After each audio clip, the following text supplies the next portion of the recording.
Good evening, everybody. I'm Aaron Glass, Professor of Cultural Anthropology and Associate Chair of Research Programs here at Bard Graduate Center. On behalf of our Director, Susan Weber, who's with us, and our Chair of Academic Programs, Deborah Crone, who is out of town, I'm pleased to welcome you here to this first installment of this fall's Leon Levy Foundation Lectures in Jewish Material Culture. Here at Bard Graduate Center, we study the human past and cultural history through their material traces and the complex ways in which decorative arts, designed objects, and material culture mediate our own relationships with the past in the present. We do this work cognizant of our own location in space and time. We are situated in 3 landmarked buildings on the Upper West Side of Manhattan, in the heart of Lenape-Hoking, the ancestral territories of the Lenni Lenape people, a block away from the former site of Seneca Village, a community of African American and immigrant property owners that was forcibly relocated to create Central Park, and in a neighborhood and a city long comprised of global migrants and refugees from war, violence, and economic dislocation. We gather tonight to hear about Jewish material culture at a precarious moment in Jewish and in human history, a distressing time of war in Israel and Gaza, as well as Ukraine, once central to the Pale of Jewish settlement, not to mention ongoing civil conflicts elsewhere in the Middle East and East Africa. A time of rising anti-Semitic and anti-Islamic sentiment, a time of calls for decolonizing and diversifying our academies, museums, and cultural institutions, a time of global climate crisis.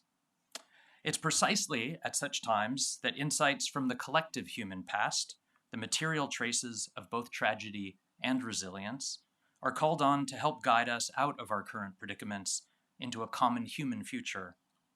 As we'll hear tonight, we all assemble collections and archives to remember our ancestors and ourselves to our descendants. It's in this spirit that we are grateful to the Leon Levy Foundation for supporting this lecture series in Jewish material culture, which over the past 6 years has supported distinguished scholars to give 3 related lectures and then to publish with us on topics related to Jewish households, diasporas, and archaeologies, ranging from the Roman Empire through the medieval Islamic world to 19th century New York. In these varied historical, spatial, and thematic contexts, I'm honored to introduce tonight's speaker, Bożena Shallcross, who will share with us her fascinating research into a vernacular material archive of the Warsaw Ghetto. Dr. Shallcross is a professor in the Department of Slavic Literatures and Languages and a member of the core faculty in the Institute on the Formation of Knowledge at the University of Chicago. She's a broad, eclectic, and prolific scholar of materiality in both visual and literary fields, focusing on the poetic and textual imagination of the material world. The title of only a few of her numerous books, edited volumes and articles, some with Polish and Russian translations, give you a sense of her range. Through the Poet's Eye, Framing the Polish Home, the effects of palimpsest, the Holocaust object in Polish and Polish Jewish culture. Shallcross has no fewer than 4 additional books in press or preparation, including Creative Expression in Polish Chicago, Inscriptions and Other Marks, and The Jewish Inn, From Architecture to Phantasm. She is a frequent translator, member of multiple editorial boards, giver of international master classes and plenary lectures, and recipient of numerous awards, grants, and fellowships, including the Polish Government Award for Outstanding Achievement in Promoting Polish Culture to the World. The title of her 3-part lecture series is Portable Tombs of Memory, the Ringelblum Archive as a Collection of Objects. Tonight's installment is enticingly called The Hidden Treasure. Please join me in welcoming Bożena Shallcross.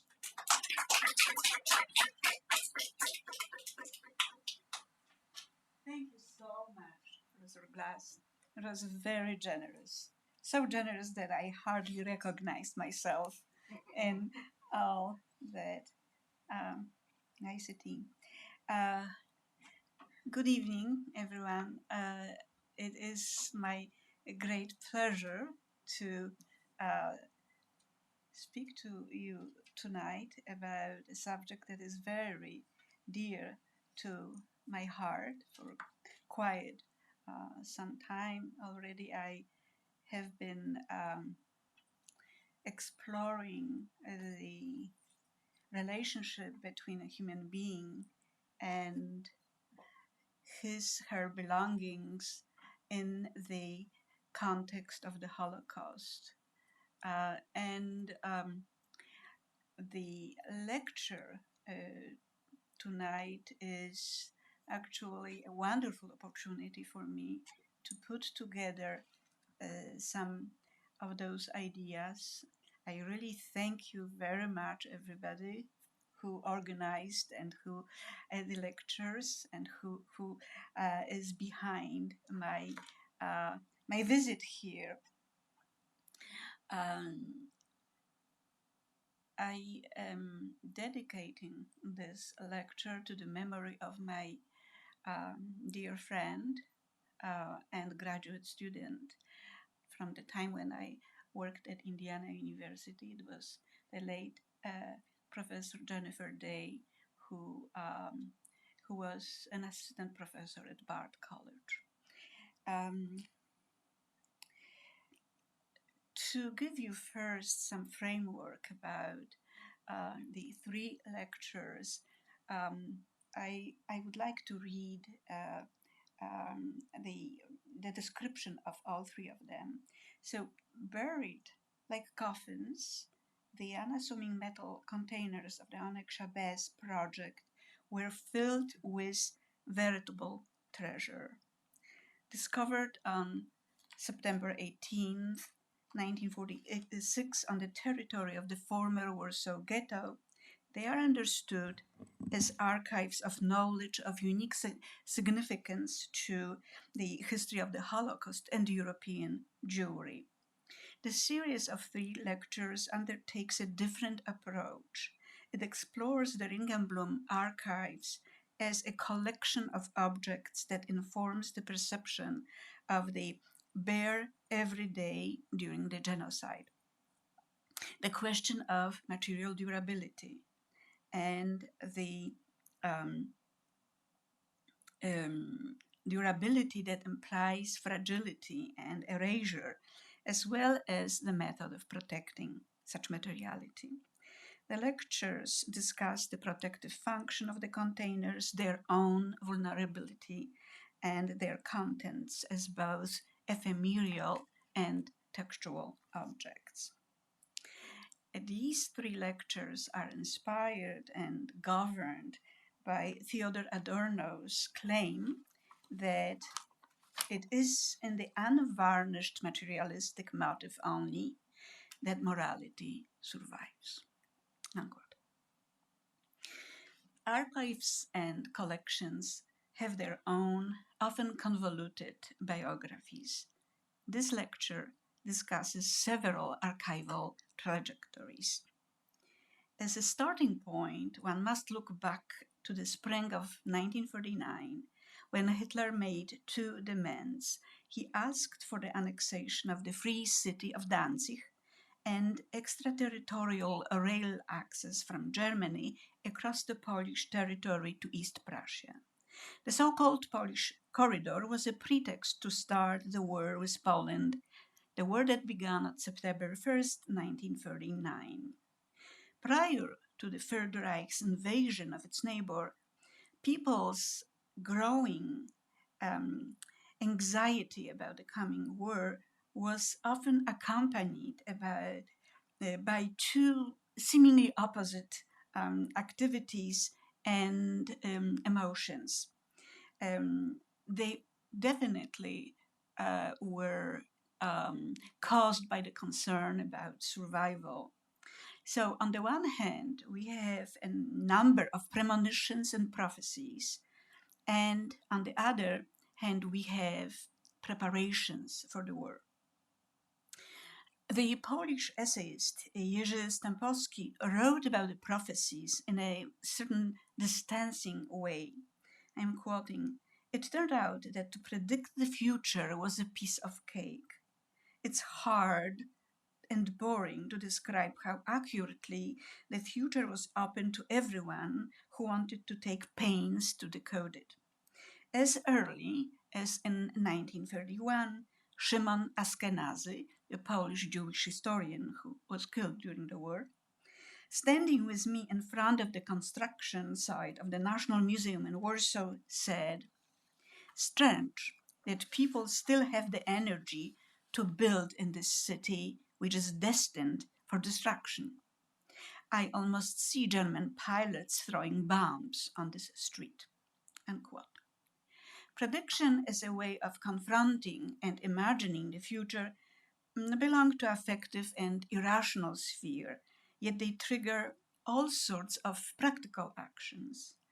At that time, when Ashkenazy made his prophecy, few people took such Cassandric prophecies seriously, and it was too early, too difficult, if not impossible, to imagine the traumatic perversion of the freshly gained normalcy, just 15, 20 years after World War I. The preparations, on the other hand, even if fueled by prophecies, were rational, concrete, and practical. They took place much later when the danger was imminent. Amidst the large-scale mobilization of Poles to the army and the governmental institutions' last-minute attempt at securing museum collections and libraries, there was also a hustle and bustle of individual people getting ready for the war in a most down-to-earth and sober manner. One of such activities was to secure one's own, frequently modest, possessions from vicissitudes of the forthcoming war. Individual responses to the unknown future were diverse. Some would bury their valuables in courtyards, gardens underfloor, in cellars under coal. Larger valuable possessions, such as cars, occasionally found their safe haven in farmers' barns. The second strategy was of entrusting property was to give it to safekeeping. And yet it was not entirely certain, since often the war changed their precarity into destruction or a direct danger. Valuable objects caused immense material greed in those who were trusted and who most often did not keep their word. After the war, many survivors were left homeless and empty handed by those whom they trusted their properties. People hid their heirlooms and valuable things at different points in time. Men drafted into the army in the last days of August 49 did it just before leaving their homes. The families forced to move to ghettos attempted to do this just before or just after the relocations. In this context, the case of the secret Ringelblum Archive, known as the Oneg Shabbat, the joy of Shabbat, stands out because it was a unique communal effort dedicated to historical memory, an audacious effort to collect materials that testified to the suffering of Jews and at the same time gave incriminating evidence about the German crimes, and an effort that was conducted sometimes literally underground because of the demands of wartime conspiracy. To give you a more historical context, before I will discuss Ringelblum's initiative, I would turn your attention to another case from that period, that of Bruno Schulz. This case stands out for different reasons. The protagonist of this story was Bruno Schulz, born in 1892 and killed in 1942. He was one of the greatest Polish Jewish modernist writers and a visual artist. And he decided, after being forced to relocate from the so-called Aryan side of Drohobych, a town in today's Ukraine, to its ghetto to protect his mostly unpublished works from possible destruction brought upon by the Nazis. It was during the late fall of 1942.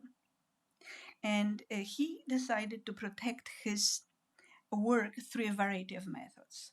He divided his archive into several packets, entrusting some to friends and burying others. If he did not own valuables in any traditional, ordinary sense of the word, what was priceless to him was his literary and visual production, as well as letters. These manuscripts, letters in the sense of correspondence, these manuscripts and artworks constituted his private, if not intimate, archive. Interestingly, Schulz acted on both irrational impulse and practical need. For just before the war, he asked a rabbi, a center rabbi known for reading the future, to unveil it to him. The rabbi said that only two members of Schulz's family would survive the war, and it turned out to be true. One could imagine that Schulz, a fragile, short man, small stature, could survive the killing of Jewish people. Despite sending desperate letters to his friends, he ultimately rejected the offer to use false identity papers to leave Drohobych and seek shelter in central Poland, possibly in Warsaw. So, he decided not to leave Drohobych, and behind this is his very high sense of responsibility for one of his relatives. He did not want to leave his sister alone. She was aging and sick. She was not able to survive on her own. But by not adapting to the rules of an ongoing genocide, among them, of course, it's the survival at all costs, Schulz proved that the moral man in him was not destroyed, that these rules were not determinant factors in his life. His responsibility for his sister Hannah Hoffman, was one of his imperatives akin to saving his oeuvre in its material shape. Unlike the Russian poet Osip Mandelstam, who had to commit his poems to his memory while in a Soviet labor camp, Schulz had an option, at least for some period of time, of preserving his drawings and prints in their material shape. Although Schulz was granted the status of the so-called necessary Jew, a useful Jew, he was killed in the Warsaw Ghetto during a street massacre in 1942. The status of his partial protection was based on Schulz's murals that he was painting for the SS man Felix Landau in his villa in Drohobych. The murals are of a rather mediocre artistic quality. I saw them last year in Jerusalem. Landau commissioned them for his son's bedroom. As such, they consisted of themes and figures from the canon of European fairy tales. The murals survived the war, but fell into oblivion. They were rediscovered in 2001. Subsequently, one night, they were taken from Drohobych to Jerusalem and are now on display in the Yad Vashem Museum. The event caused an international debate. Yet when Ukraine was invaded, I must admit that I liked the fact that Schulz's murals were secured in Yad Vashem. The fate of his more essential and serious output turned out to be quite complicated, somewhat different than other known cases, even though only a portion of it was found. As I already said, Schulz decided to send his works, all of his unpublished stories and original drawings, prints, and manuscripts, away in separate parcels to several acquaintances outside Drohobych. One portion he seemingly buried in a garden belonging to a painter and his friend Anna Płockier. His intention was to transfer his oeuvre outside the danger zone, such as the Drohobych Ghetto, hoping that the chance survival of his works was higher there. He sent his writings and artworks away, however, without giving his friends and family any name or information about the addressees. So it was no surprise that so much of his works was never recovered. Jerzy Wicowski, a poet, a writer, and Schulz biographer, attempted for many years to reassemble the Schulz archive. Wicowski's narrative of a persistent post-war research, of traveling across the country, sometimes with the Roma people on their wagons, digging in courtyards, looking for traces of Schulz's archives and cellars, asking everybody around for more information, is full of disappointing gaps and nearly wondrous discoveries.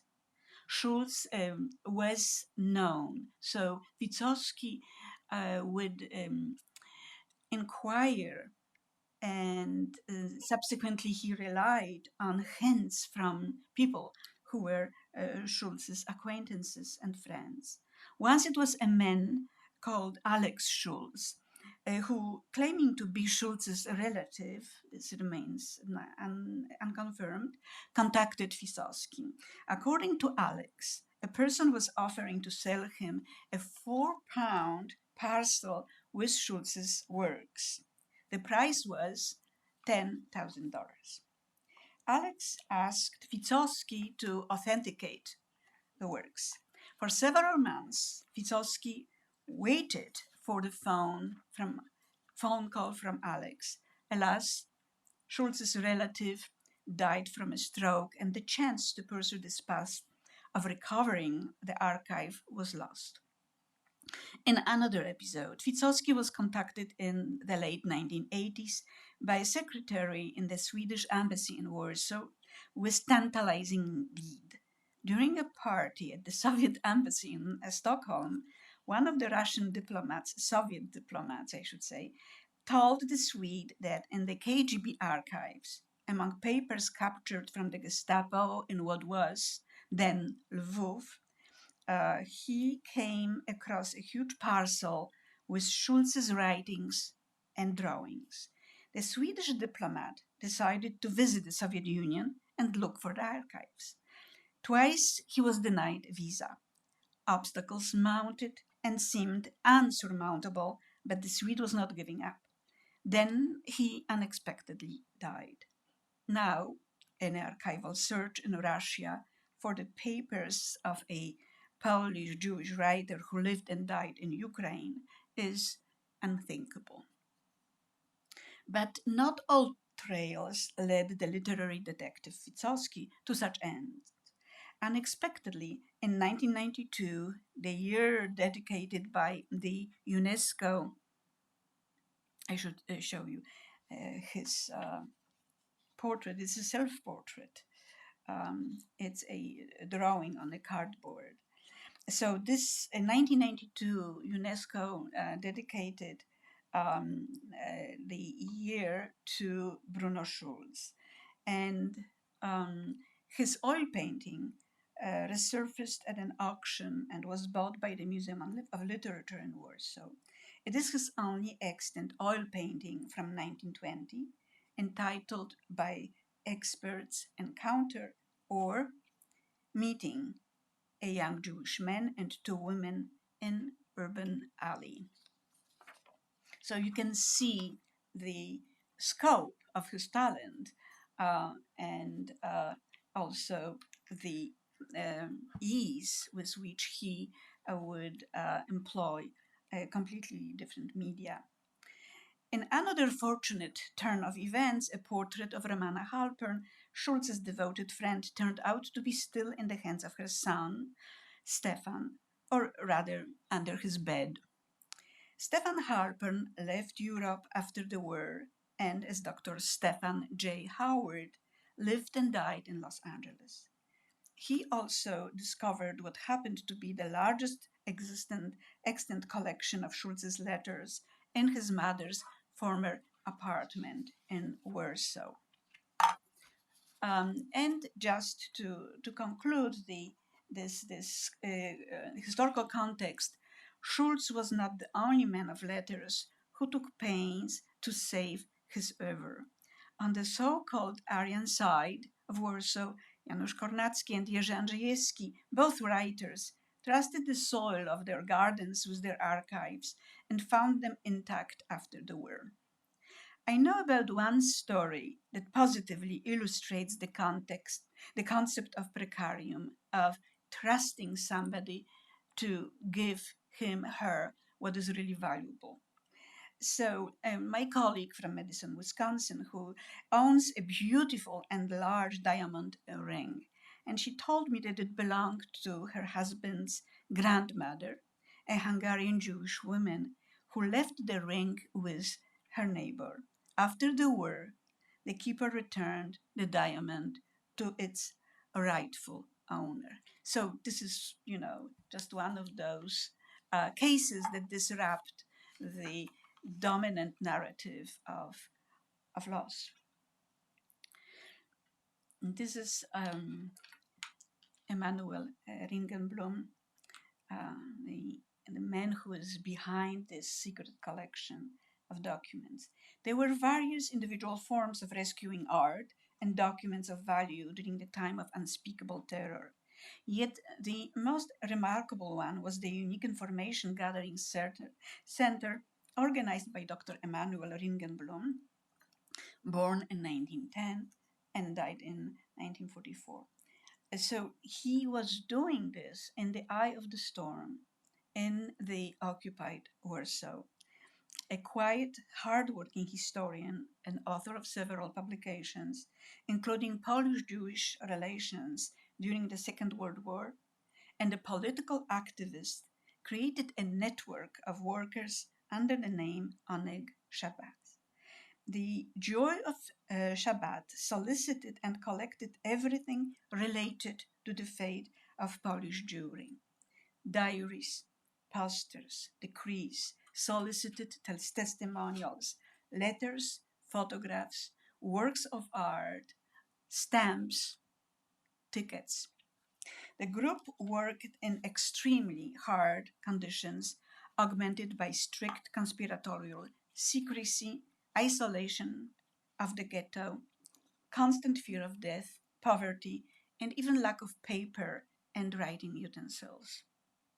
In the last of his hiding places, Ringelblum lived and worked in a bunker called Krysia on Grudziecka outside the Warsaw Ghetto. He was smuggled with his wife and his son there.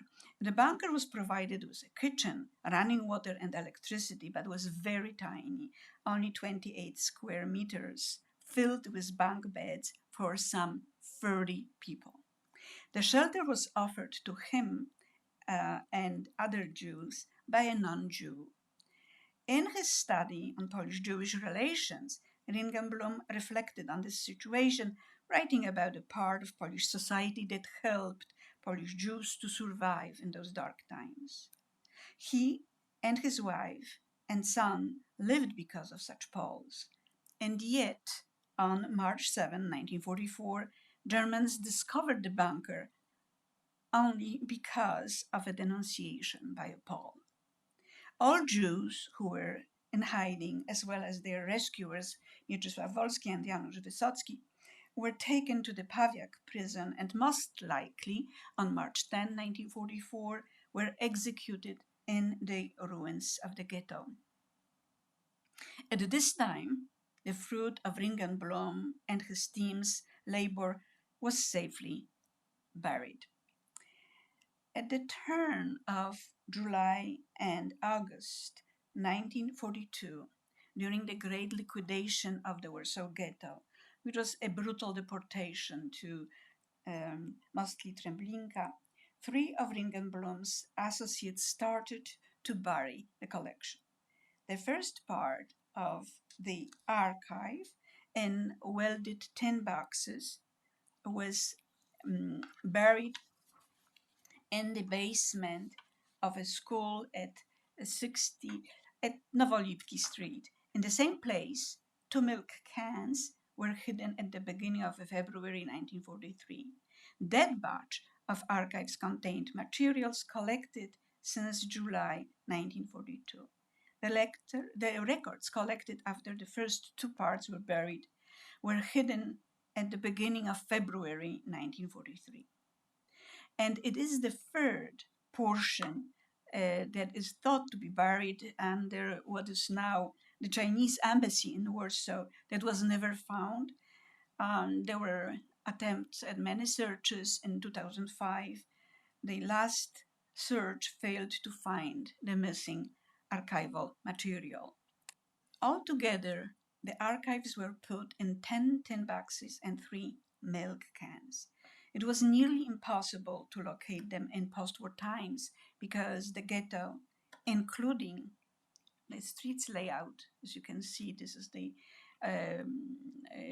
photograph of the ghetto taken in 1946.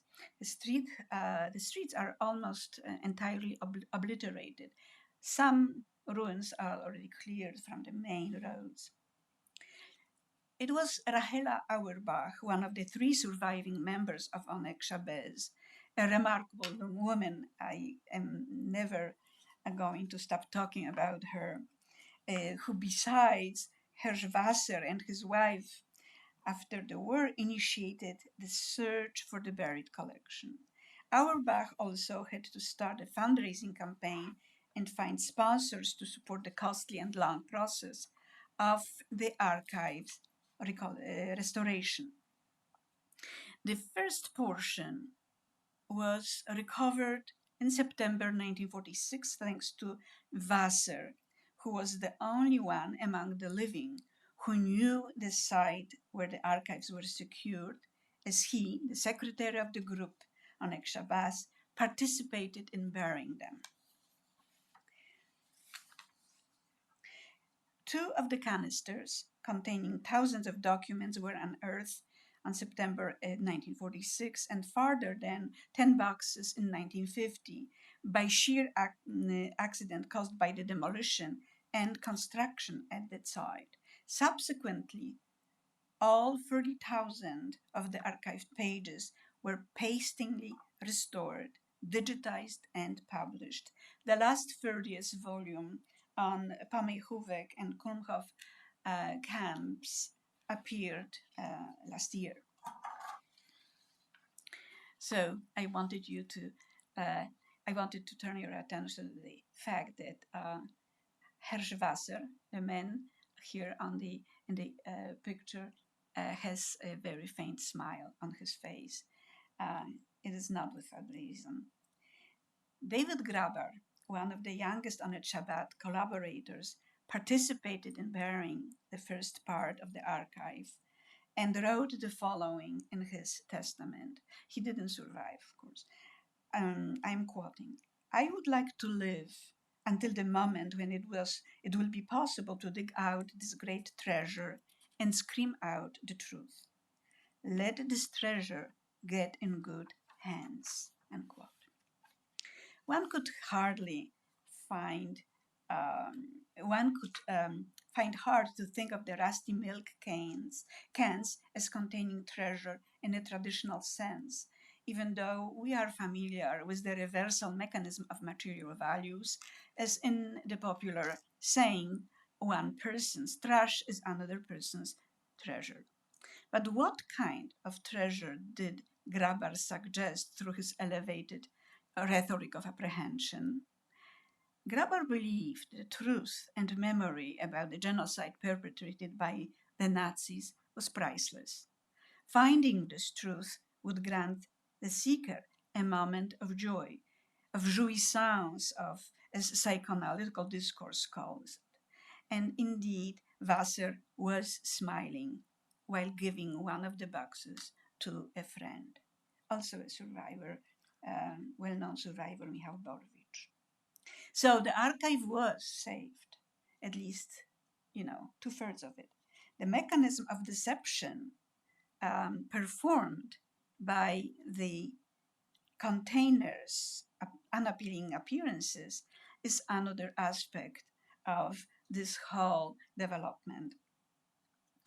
They invoke the widespread during the Holocaust agalmatic mechanism of treasure hidden in unappealing upholstered furniture, pillows, shoes, and as a last resort, bodily orifices.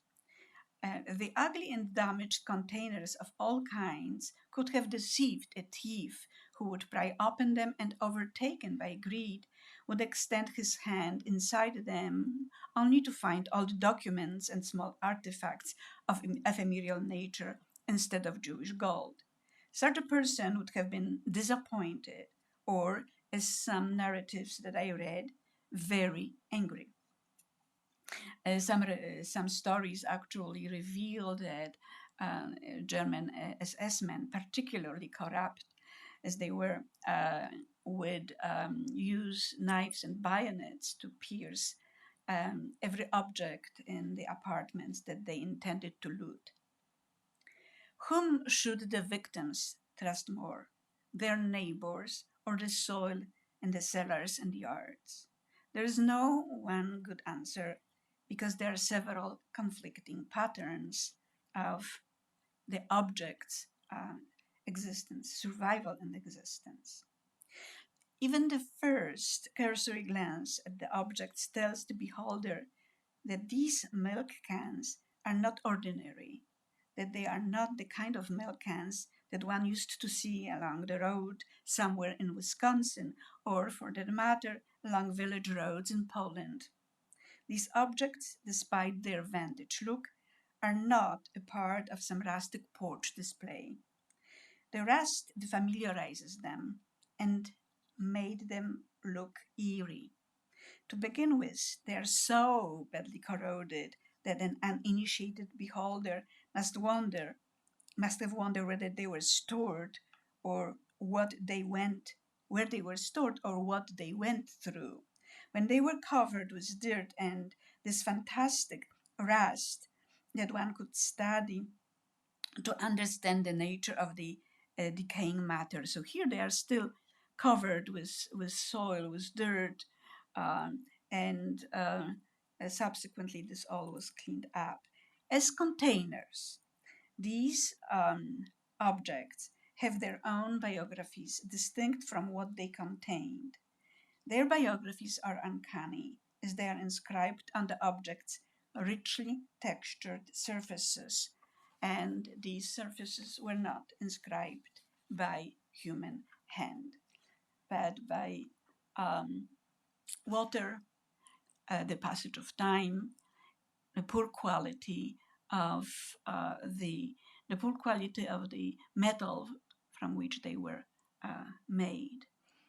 So this is my introduction to my next lecture, which will deal directly with what was inside and how those objects that were hidden inside these containers were discovered and treated.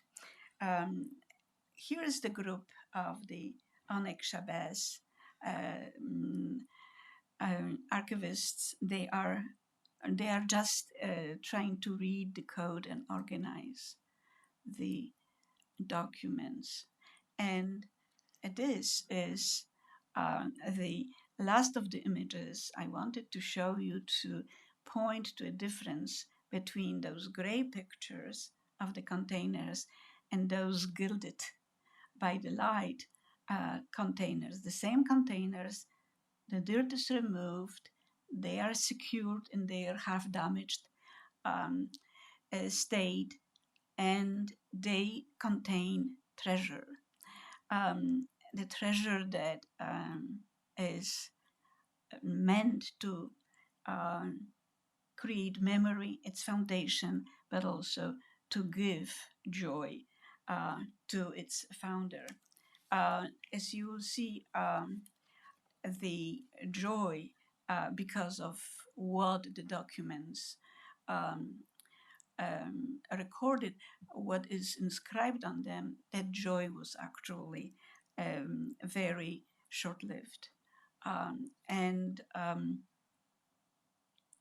And that's all for today. I thank you very much, and I would like to answer questions. So first, thank you both. Thank you. Thank you. We do have some time for questions. The only thing that I ask is in the spirit of generosity that if you have any statements, save them for after. We can all talk here in the room. And please hold back any preambles. Let's get straight to the questions. So does anyone have any questions for Bo? As someone not very patient, could you just tell us where the archive is today? Yes. The archive is in Warsaw, in the Jewish Historical Institute, and it's digitized. You can only see the digitized forms, so you cannot touch the objects, the pages, not only because they are fragile, but also because they are meant to serve many viewers, and not just one who could damage them if the documents would be handled in a not a careful way. So the archives cannot be seen. Once in a while, there is a small exhibit in which a portion of the archive is displayed. Otherwise, they are in containers, in closets, in a special room in the Jewish Historical Institute, and that's where that's where the images come from. I was not allowed of course, to touch the documents. I'm talking so much about the touch because it is very essential during the Holocaust, during the genocide. People, especially in Auschwitz, um, talked a lot about the touch as a guiding sense, sometimes even more important than sight. The touch was, of course, guided by the sight. That's how it always is. But the touch was instrumental, especially in searching people, in searching people's bodies, in searching corpses by the Sonderkommando that looked for gold and diamonds. So the touch is a very strange sense. Aristotle says that it helps to survive in the jungle, and well, thank God, we don't live in a jungle, and we protect the documents that Ringelblum and his friends collected. It was a good question. Thank you. I didn't mention that it was historically Zich, the so-called Zich. Yes. Any other questions? Hi, thank you for your talk. I actually have two questions. So one is, can we think of the milk cans as part of the archive, do you think? Yes, absolutely. Yeah. Okay. And I'm also interested in absence. I'm interested in materiality, and I'm also interested very much in absence. And so I was wondering, maybe this is what you'll be talking about next week. I don't know, but can we infer what might have been in the third milk can that has disappeared by what? Like, are there gaps in the contents of these milk cans and boxes and the boxes that were found, so that we can infer what might have been in the lost one? The type of objects was, as I said at some point, always the same. The third part of the archive covered a certain period of time, the last period of the ghetto's existence. So we know that this is missed and this will never be recreated, reconstructed. I am also very much interested in absence, but even more so in the interplay between absence and presence, and that's going to be a subject of my talk next time. My question is, do you have any knowledge or documentation that perhaps there was some type of underground advice newsletter or sheet from the synagogue or someplace that, bad times are coming? Here's some suggestions as to how to preserve your documents or gold, or any advice sheets, because I've got similar stories from my boyfriend's family who came out of the Soviet Union in the 90s, that stories of hiding the can of valuables under the tree, going back and digging it up. And I was wondering if somebody came up with these ideas and circulated these ideas, that maybe they could have gotten around. I don't know about any synagogue that would produce such advice, such instructions, but it's a part of the human experience over the ages. That's what we do. We try to put valuables, usually in glass jars or in metal, because wood decays too quickly. So it's just a part of what we know, what is a part of an oral history of mankind. Aaron, you have a question. Thanks. Thank you so much. I'm looking forward to the next lectures to hear more about the other parts of the story that you alluded to. I will attack the matter. Great. Directly. My question has to do with the contrasting story of the Bruno Schulz material. Mm-hmm. And I remember reading about those murals a few years ago, and especially what you alluded to very briefly about the sort of controversy over where they belong. The way that some of these kinds of historical materials that are lost and then recovered, uncovered, become implicated in questions about national heritage, cultural property. And one of the things that I'm so struck by in the contrast between his story and this story is that these were, from what I gather, less personal sentiments, creations. I mean, not only not artworks, but they were less biographical mementos of the individuals and more a kind of planting of evidence of crime that was going on, evidence for future prosecutors to be able to reconstruct that history, not the biographies of individuals necessarily. And I'd just love to hear you reflect a little bit more on the status of this archive as sort of potential prosecutorial evidence for the future, which seems to me a different kind of imagining of what role the stuff we deposit in the present might have in the future than some of the other stories of family treasures or valuables or artworks or literature. Yeah.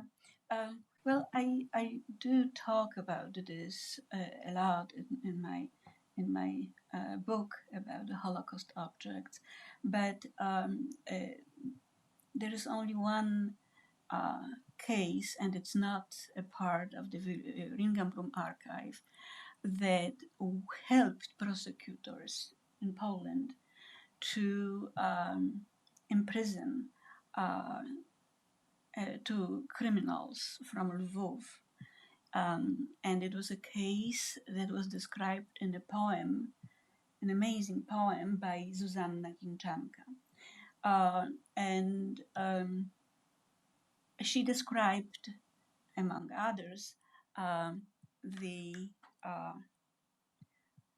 people who actually denounced her. She gave the names, all in the poem that is quite powerful, quite emotional, and really well written.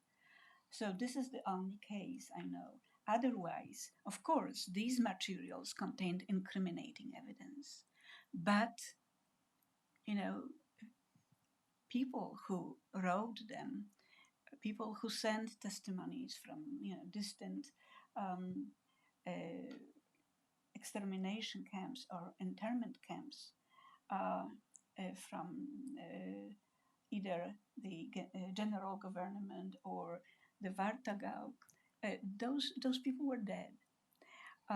And to prosecute um, the perpetrators was, for those who found the documents, not the most pressing thing.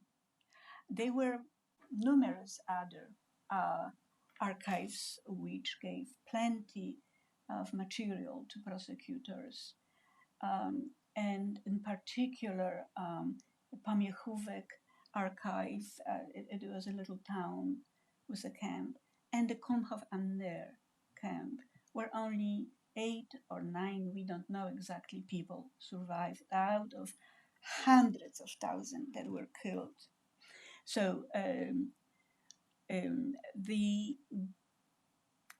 positive aspect of all those documents that are a part of the Ringelblum Archive has to do with one man. I will talk about this next time.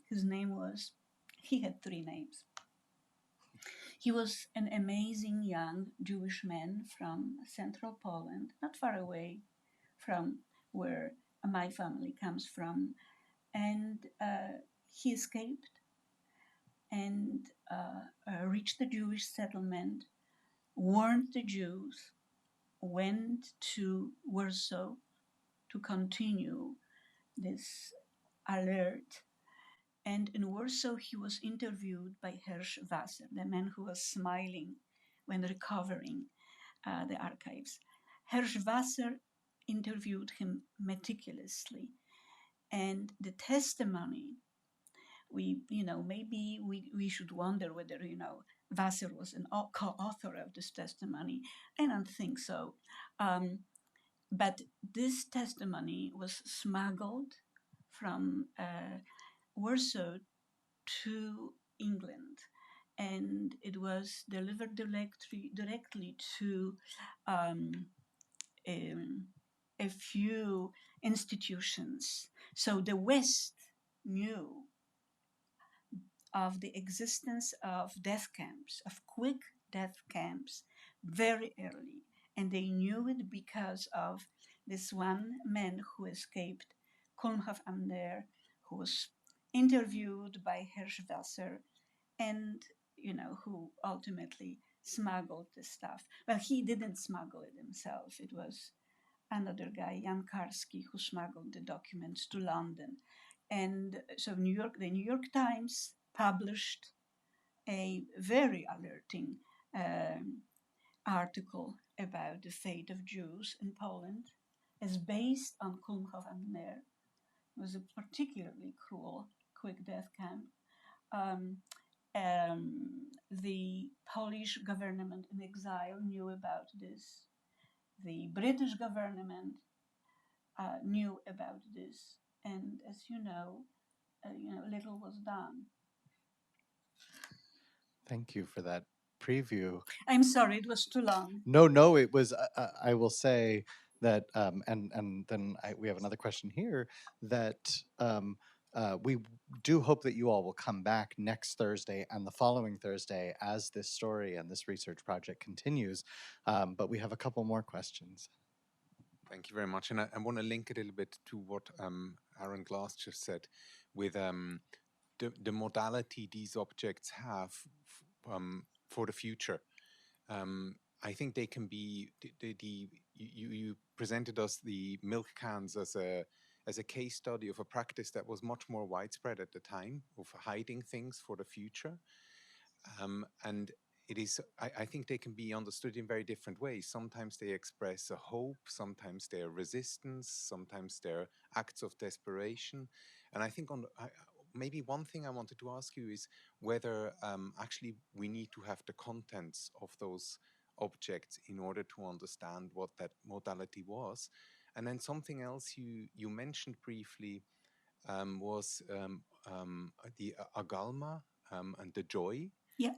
And I remember reading this on the preview for this lecture. Is this still to come, or do you want Yes, to talk a little it bit? is. Okay. It is coming, but I will be happy to explain. Agalma or agalmata is a Greek term, and it refers to the ancient Greek habit of building very ugly boxes, very unappealing boxes, inside of which treasures were hidden. These treasures were figures made of ivory and gold, usually, of various deities. And the boxes actually were inside the belly, usually the belly of Silenus, who was an ugly divinity. And inside were those precious objects. If you opened it, you experienced surprise and joy. That was the mechanism that is discussed in Plato's one of Plato's dialogues, and I applied it in my one of my books to the to various cases of opening unappealing containers and looking for gold, being disappointed or being happy about the discovery. What we find inside the containers from the Warsaw Ghetto is, of course, nothing but usually quite damaged documents, and or some documents not so damaged, readable. This is really the subject of my next lecture. I hope I answered your question. You have a question as well? Did you? No? Okay. Well, please join me in thanking Bożena Shallcross for this wonderful evening.